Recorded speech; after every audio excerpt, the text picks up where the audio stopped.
ঘরে ফুল ফোটে কাননে।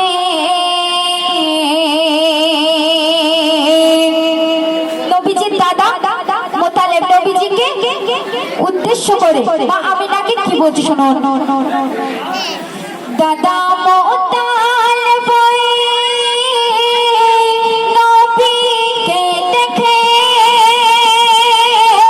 নবীকে কোলে নেয় আর বলতে থাকে, নবীকে কোলে নেয় আর বলতে থাকে। কি বলে?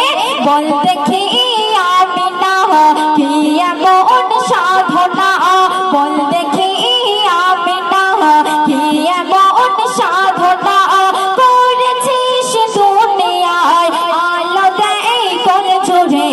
কে এলো মায়া আমিনার ঘরে, কে এলো মায়া আমিনার ঘরে ফুল ফোটে কাননে।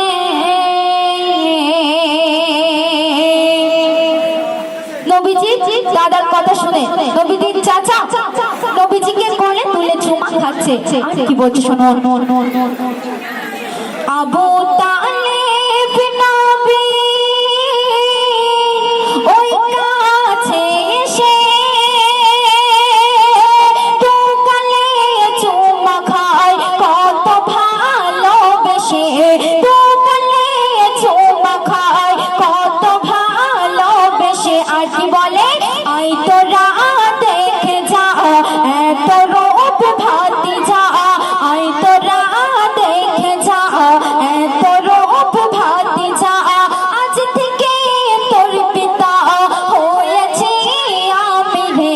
কে এলো মায়া আমিনার ঘরে, কে এলো মায়া আমিনার ঘরে। শেষ কথা সে নবীজি তারপরে কবি শরীফুল ইসলাম কি লিখছে শোনো। এত সুন্দর ছিল মোর দয়ার নবী, যার ছবি আঁকিতে পারেনি কোনো কবি, যার ছবি আঁকিতে পারেনি কোনো কবি।